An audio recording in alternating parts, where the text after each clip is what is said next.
Fala galera, tudo bem? Um grande abraço para você, ligadinho aqui no LAC Cursos. Chegando aqui na área o professor Edenilson Moraes, na condução deste super curso de História de Mato Grosso, para você que está se preparando para os melhores concursos. Hoje, o nosso tema diz respeito ao processo histórico da transferência da capital de Mato Grosso, de Vila Bela da Santíssima Trindade para Cuiabá. A gente vai entender na aula de hoje quais foram os principais fatores alegados para tal mudança, quais foram as contingências históricas e os desdobramentos principais desse importante fato histórico registrado pela historiografia mato-grossense e que pode aparecer num concurso para você. Portanto, precisamos entender as causas, os fatores principais e também as consequências que tiveram o fator da transferência da capital de Mato Grosso. Vamos entender inicialmente, moçada, esse processo histórico. Afinal de contas, quais são as características básicas desse processo histórico? É o processo que levou Cuiabá a ser capital de Mato Grosso. Vamos relembrar um pouquinho nossas aulas? Cuiabá surgiu no contexto da mineração, com a chegada dos bandeirantes ao território mato-grossense no início do século XVIII. Cuiabá foi fundada em 1719, portanto, está em vias de completar 300 anos. Daqui a alguns anos completa 300 anos de fundação Cuiabá. Cuiabá, portanto, foi fundada em 1719 pelo bandeirante Pascoal Moreira Cabral. No entanto, pessoal, não foi a primeira capital. A primeira capital da então capitania de Mato Grosso foi Vila Bela da Santíssima Trindade, erigida no Vale do Rio Guaporé, na região mais oeste do território da então capitania, que fora criada a partir do desmembramento da capitania de São Paulo. Isso aconteceu em 1748. O desmembramento da capitania de Mato Grosso, que fazia parte até então a capitania de São Paulo. E Vila Bela da Santíssima Trindade, fundada em 19 de março de 1752, pelo primeiro capitão-general da capitania de Mato Grosso. Quem que foi ele mesmo, pessoal? Você se lembra da nossa aula?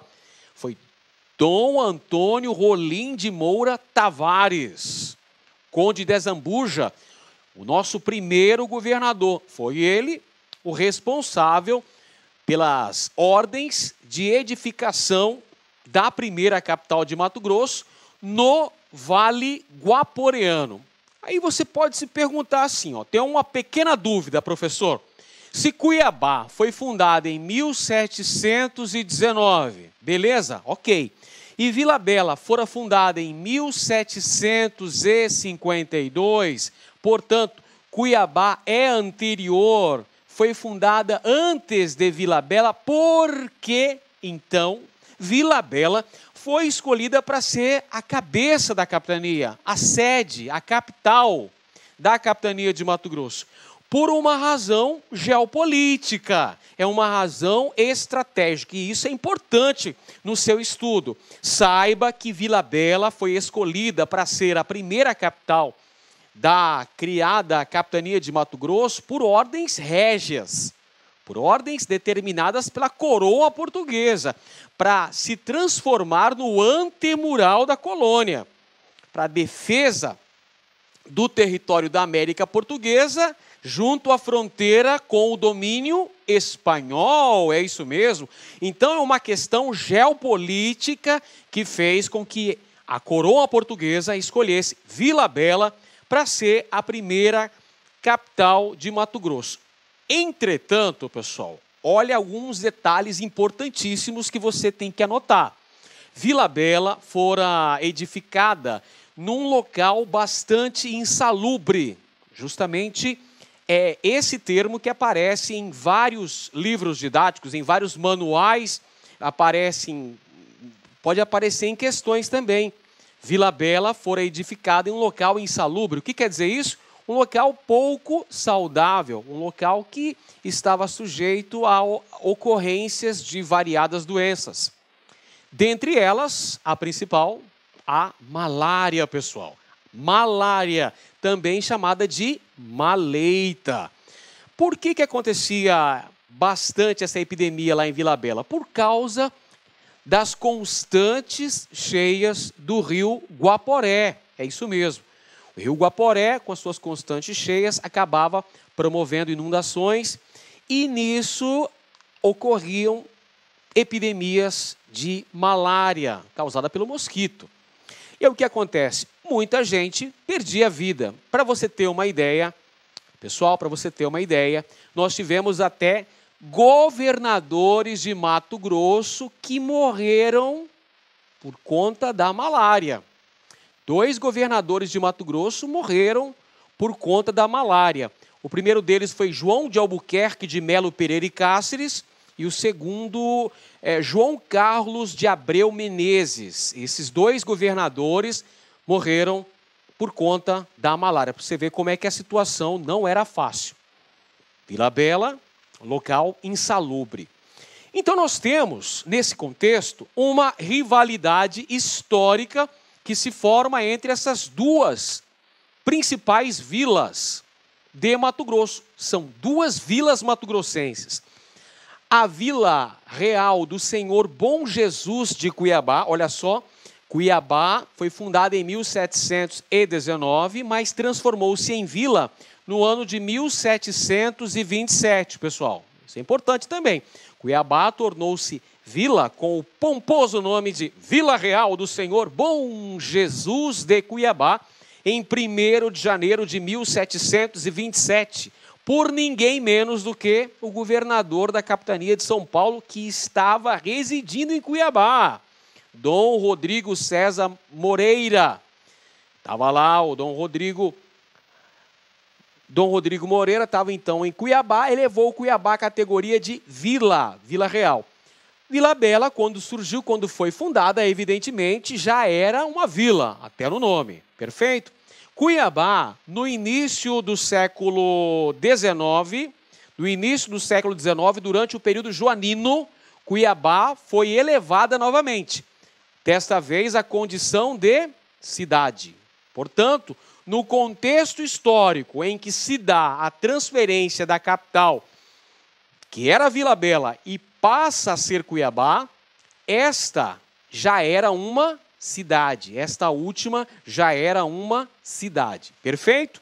Então havia uma rivalidade histórica envolvendo essas 2 vilas, Cuiabá e Vila Bela. Por que uma rivalidade histórica? Uma rivalidade política, uma rivalidade econômica. Cuiabá, ao longo de todo esse processo histórico da colonização de Mato Grosso, Cuiabá sempre fora mais populosa, Cuiabá sempre fora mais rica do que a capital, que era Vila Bela.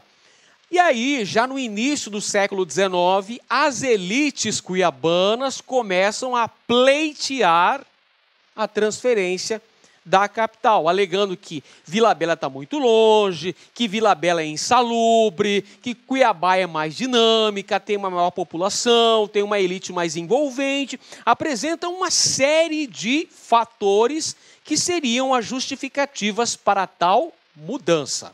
Legal, meus amigos? Muito bem. Então, o que a gente tem que entender aqui nesse processo é que é um movimento eminentemente o quê?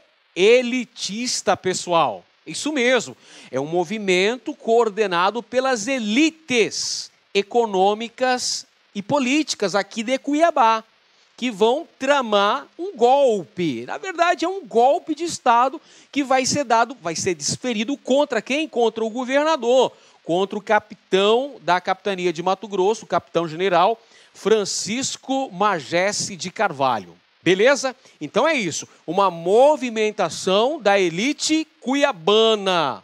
Não é um movimento popular, hein? Pelo amor de Deus. É um movimento eminentemente, olha aqui, elitista, moçada, que promove a transferência da capital. Perfeito? Qual é o contexto que se dá essa transferência, professor? O contexto que isso acontece, moçada, é o contexto histórico, é o contexto da independência do Brasil, contexto da emancipação política brasileira. Legal? Você se lembra aí qual é a data da nossa independência? 1822.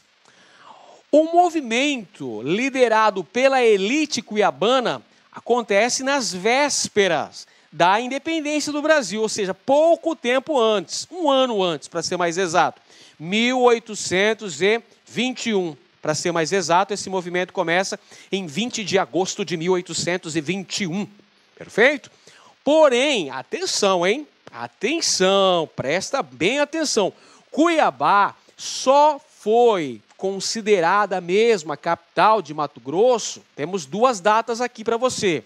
Perfeito? A primeira delas, 1825, quando o imperador Dom Pedro I resolveu ratificar Cuiabá como capital. Porque depois desse movimento de 1821, como a gente vai ver na sequência, pessoal, ocorre uma dualidade administrativa.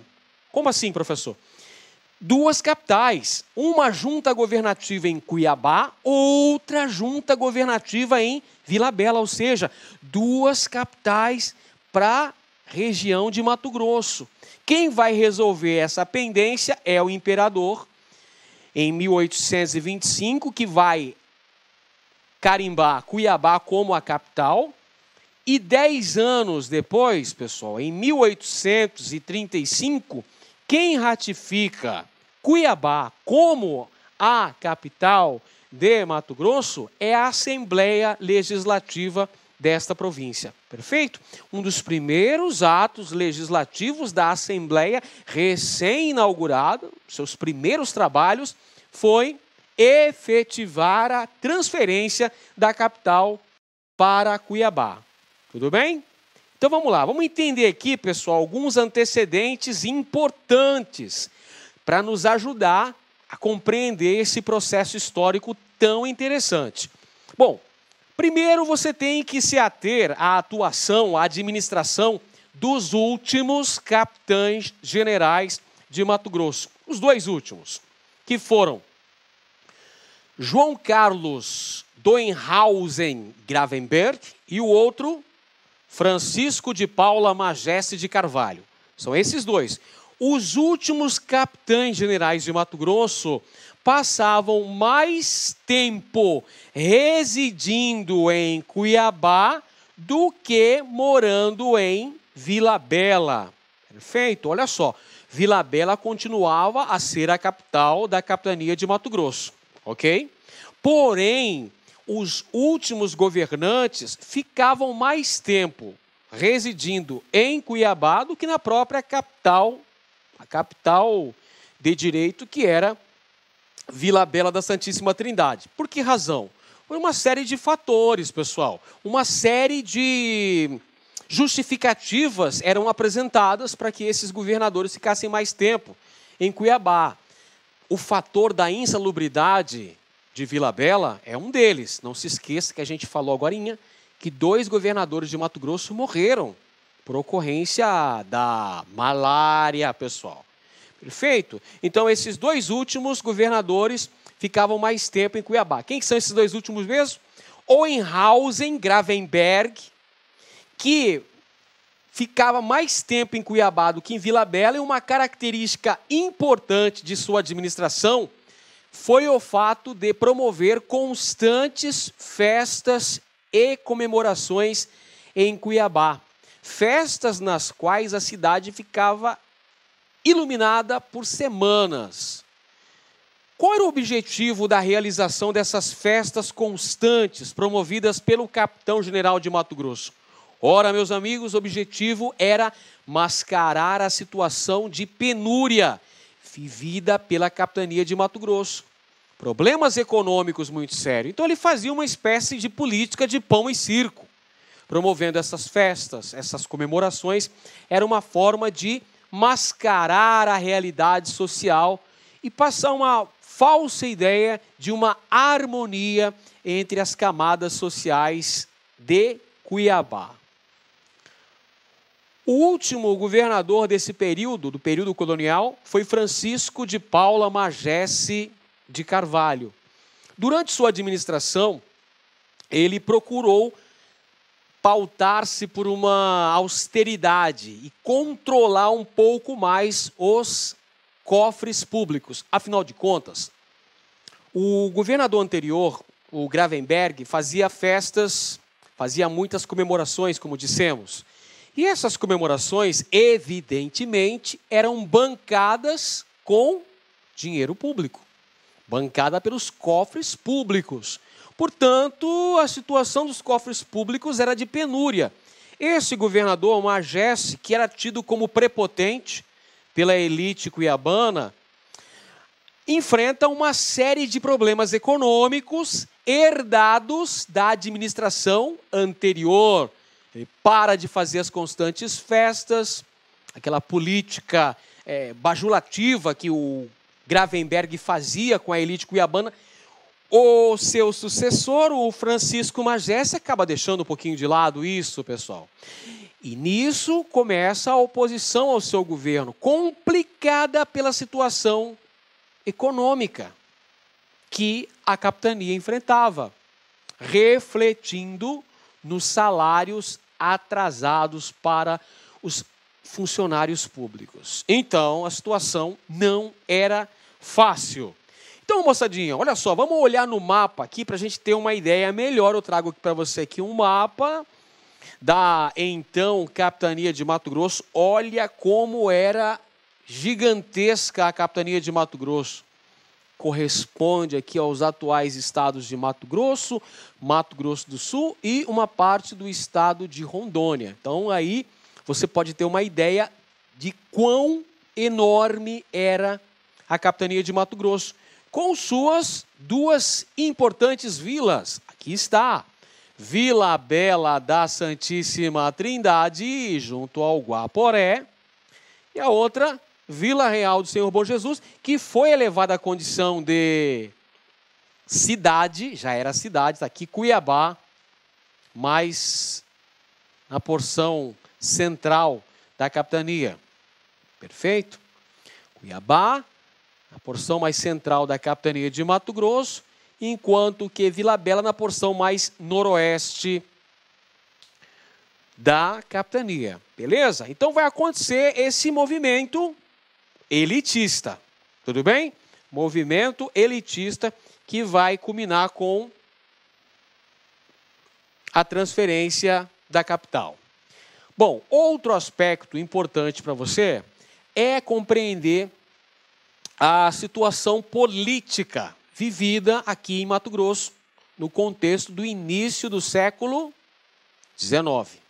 Estamos falando do início do século XIX. Então nós temos Vila Bela da Santíssima Trindade, que era a residência oficial dos governadores. Quem é que morava em Vila Bela? Habitavam burocratas, ou seja, altos funcionários públicos da capitania, lideranças militares, mas a grande massa populacional de Vila Bela era constituída pelos escravos. A maioria da população era de origem africana. Cuiabá, por sua vez, era a sede dos governadores, pessoal. Cuiabá era onde os governadores, de fato, acabavam exercendo o poder, exercendo a sua função, nomeada pelo próprio rei de Portugal. Então vamos compreender aqui o processo, moçada. Vila Bela, olha só, do ponto de vista econômico, economia baseada na agricultura de subsistência. Então, era uma economia, digamos que, uma economia não muito firme, uma economia mais de consumo interno. Enquanto que Cuiabá, do ponto de vista econômico, olha só, tem um incremento das atividades agropastoris. Perfeito? E também comércio. O comércio local. Perceba que Cuiabá apresentava uma dinâmica econômica um pouco melhor.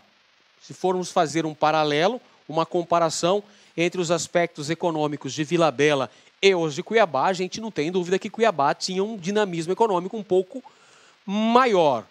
E essa elite cuiabana tinha interesses de aumentar os seus lucros, de conseguir contatos, intercâmbio comercial com a capital do Brasil, o Rio de Janeiro. Tudo bem? Então nós podemos concluir aqui que Vila Bela da Santíssima Trindade era a capital de direito da capitania. Foi fundada para isso, foi construída para exercer essa função. Por outro lado, meus amigos, Cuiabá era a capital de fato. Olha aí, capital de direito, Vila Bela, capital de fato, Cuiabá. Você já tem aí uma polêmica interessante. Para promover a transferência, para justificar a transferência da capital, a elite cuiabana vai apresentar uma série de fatores. E é interessante você ficar ligado nesses fatores, que eu vou mostrar para vocês agora. Eles vão alegar que Vila Bela estava muito distante dos grandes centros. A comunicação de Vila Bela precisava ser feita através dos rios amazônicos, através da capitania do Grão-Pará. A comunicação de Cuiabá podia se dar através do caminho de Goiás, chegando até o Triângulo Mineiro e de lá indo para São Paulo e depois para o Rio de Janeiro. Perfeito? E a elite cuiabana já vislumbrava no futuro ter a aprovação da navegação através do Rio Paraguai, a promover um intercâmbio maior, inclusive com os países platinos. Fato este que só se consolidou em 1857, ok? Bem depois. Dificuldade de comunicação, é o que eu falei para vocês. Vila Bela, comunicação através da capitania do Grão-Pará. Cuiabá, comunicação através do caminho de Goiás. Insalubridade da região guaporeana, pessoal. Lembra as doenças que eu falei para vocês, as epidemias, que a febre amarela, malária, que aconteciam lá em Vila Bela, pessoal, ocasionando a morte de parte de seus habitantes.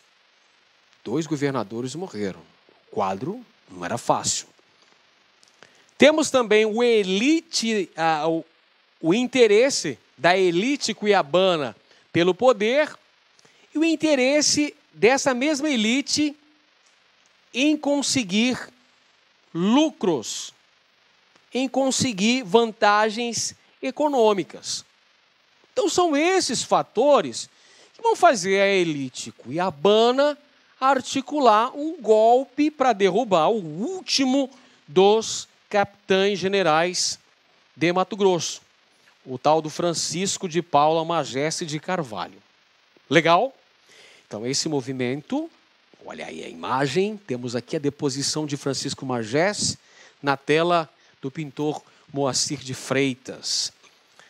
Mostra aqui a população de Cuiabá. No caso aqui você pode perceber que são as elites cuiabanas que vão aproveitar a ausência do governador. As elites de Cuiabá vão fazer uma aliança com as lideranças eclesiásticas de Cuiabá e também com as autoridades militares. Perceba aqui que não é um movimento popular. Você não vê o povão aqui envolvido. Você vê setores dominantes da sociedade cuiabana que vão participar desse movimento, aproveitando que o governador, o Francisco Magesse, onde é que ele estava? Olha, o Francisco Magesse de Carvalho tinha ido a Vila Bela. Ele vai para Vila Bela em agosto de 1831. Olha só, a elite de Vila Bela convoca o governador. Ô, seu governador, volta para cá, o senhor tem que passar mais tempo aqui em Vila Bela, tal e coisa. Ele vai para Vila Bela. A elite cuiabana, aproveitando aí o cochilo do capitão-general, não é? Quando o gato sai, os ratos fazem a festa. Ou mais ou menos isso.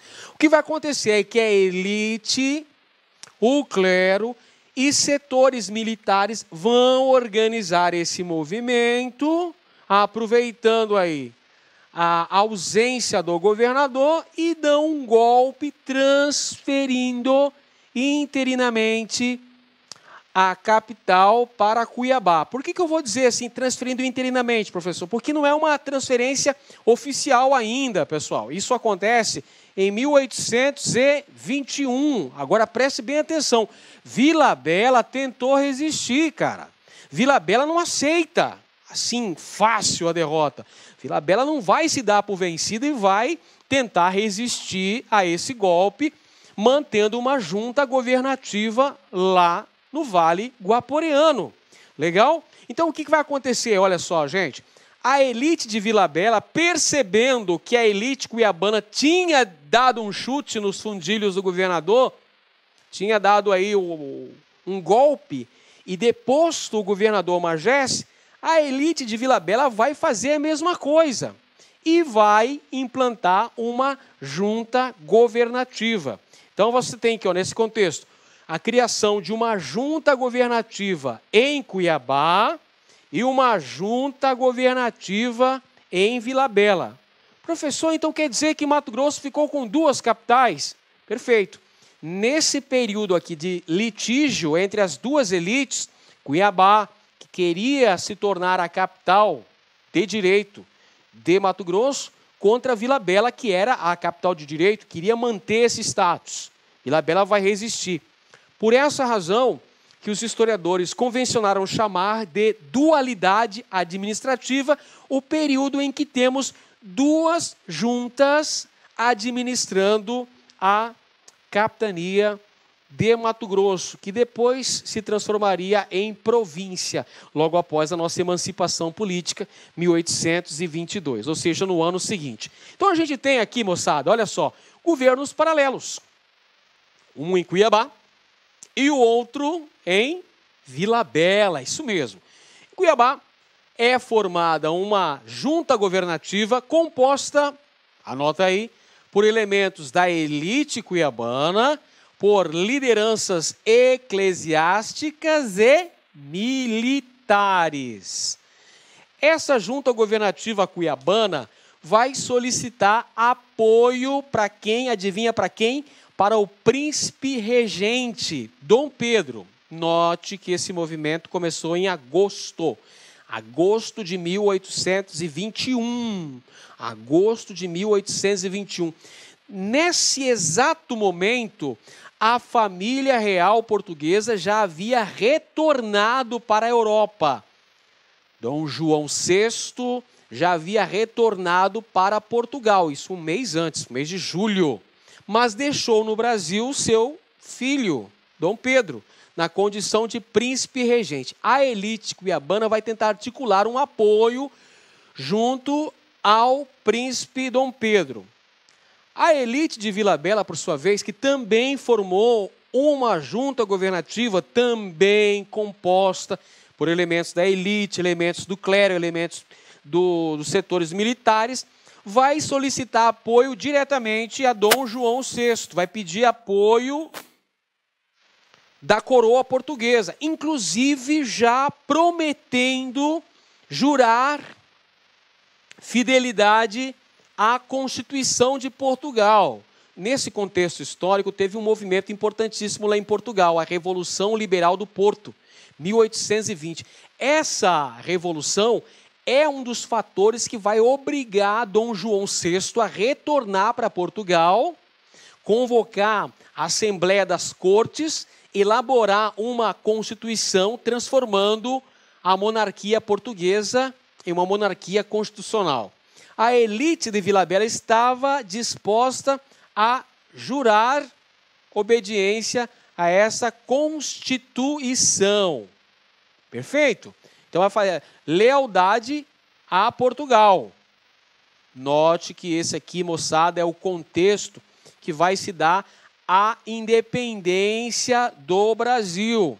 Você sabe que a mesma elite de Portugal que obrigou o retorno da família real para a Europa, que votou uma Constituição liberal, queria transformar o Brasil de volta em colônia. O Brasil não era mais colônia.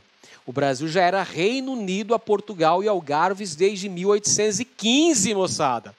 Perceba, é um momento bastante capcioso, um momento turbulento da política. A elite política brasileira vai se unir junto à figura de quem? Do príncipe regente Dom Pedro, para que ele promovesse a independência do Brasil. Você tem que olhar para esse contexto mais macro, que reflete nesse contexto ligado mais à questão local, aqui em Mato Grosso. A elite de Vila Bela, pessoal, vai tentar reagir. Então a gente tem esse período de dualidade administrativa que vai durar praticamente 3, 4 anos, quase isso. Cuiabá e Vila Bela disputando aí o posto de capital de Mato Grosso. Para conseguir o apoio da população lá do Guaporé, a elite vilabelense vai tentar assim, umas medidas, digamos que, bastante radicais, bastante revolucionárias, digamos assim. Como, por exemplo, propor o fim da escravidão lá na região, propor o fim da escravidão. Lembre-se que existia um grande contingente de escravos ali em Vila Bela da Santíssima Trindade. E propor também, pessoal, olha só que medida interessantíssima, o fim da castidade das donzelas, das moçoilas, o fim da obrigatoriedade da castidade das moçoilas, né? Ou seja, permitindo o sexo antes do casamento, e o fim da fidelidade conjugal. Olha só, moçada, olha só, vai rolar o adultério. Fim da fidelidade conjugal. São medidas, assim, digamos que desesperadoras, medidas populistas, para conseguir o apoio, para tentar segurar com unhas e dentes a capital lá no Vale do Guaporé. Mas não teve jeito, pessoal. Não teve jeito porque durante o governo do nosso primeiro imperador, este distinto cidadão que aparece agora em sua tela, Dom Pedro I, vai acontecer a consolidação desse processo histórico aí, pessoal. Dom Pedro I, ele vai autorizar, ele vai garantir legitimidade à transferência da capital. Cuiabá passa a ser capital legítima de Mato Grosso. Agora é a província de Mato Grosso. Quem que dá esse aval? Quem dá o aval é o nosso príncipe namorador. É o imperador Dom Pedro I. Então assina uma lei garantindo, autorizando Cuiabá como definitivamente a capital de Mato Grosso. E como eu havia dito no início dessa aula, quem vai chancelar essa mudança, quem vai carimbar, quem vai assinar embaixo, ratificando a determinação do imperador de 10 anos antes, é a Assembleia Legislativa de Mato Grosso, que fora criada em 1835, um de seus primeiros atos foi retificar definitivamente Cuiabá como a capital de Mato Grosso. Legal, pessoal? Então vamos ver aqui se você aprendeu direitinho o que a gente falou até aqui, o que a gente contou para você sobre o processo de transferência da capital, que era Vila Bela e passou a ser Cuiabá. Trazer para você uma questão aqui da UFMT, da nossa querida UFMT. Em relação a Mato Grosso, no contexto da independência do Brasil, assinale a alternativa incorreta. Precisamos aqui encontrar a alternativa incorreta. Temos aí 4 alternativas e iremos procurar aquela que está errada. Primeira alternativa aqui, pessoal, vamos analisá-la. Ocorria a mudança do eixo econômico. Mudança do eixo econômico. Vila Bela para Cuiabá, em função da decadência da mineração e do incremento de atividades agropecuárias e comerciais. Vamos analisar?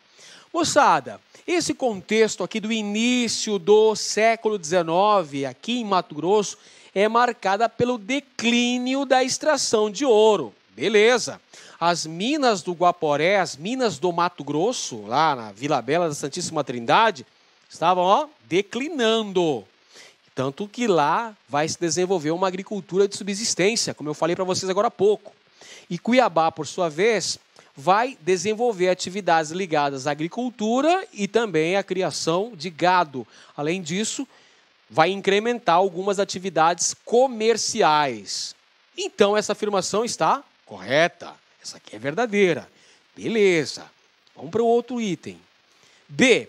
A população distribuía-se de forma heterogênea, com maior concentração na região central, onde se localizava Cuiabá. Cuiabá, na região central, principal centro urbano, olha só, embora em 1822 não fosse a capital.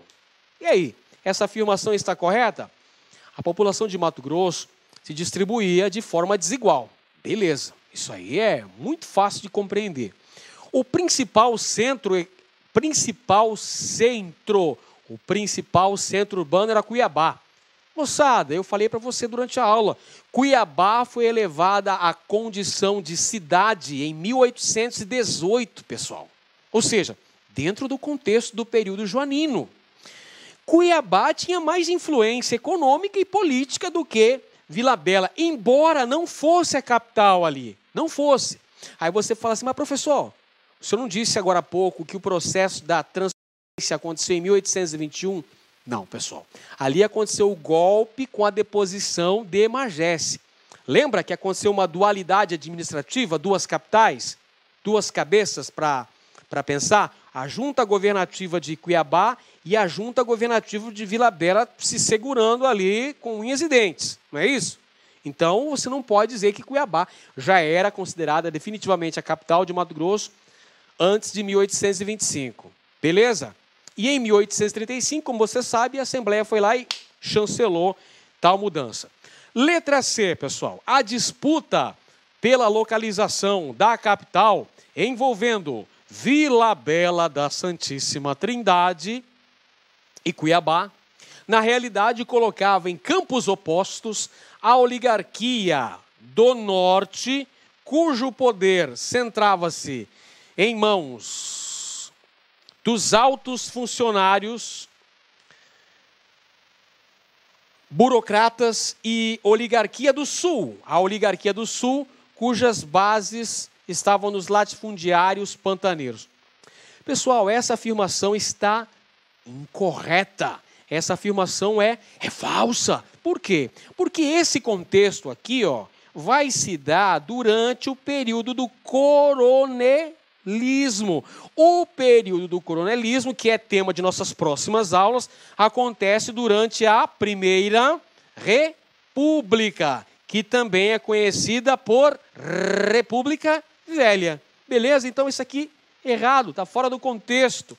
Essa afirmação está incorreta. E ainda tem a última, a letra D, que diz: as dificuldades financeiras vivenciadas na capitania, que além de periférica, passava pela diminuição da produção aurífera, foram agravadas pelos gastos excessivos de capitães generais com festas e ostentação. Olha aí, o funk ostentação aí, pessoal.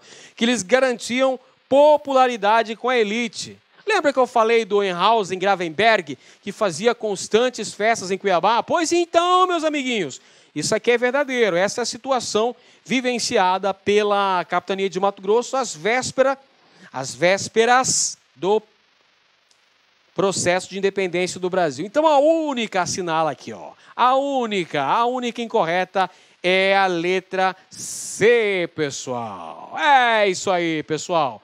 Terminamos, então, a nossa aula sobre a transferência da capital de Mato Grosso para Cuiabá. Esse processo histórico importantíssimo que você tem que estudar com muita atenção, com muita dedicação, muito foco, força e fé. Um grande abraço para você, fica com Deus e até a próxima. Valeu, pessoal. Clique lá.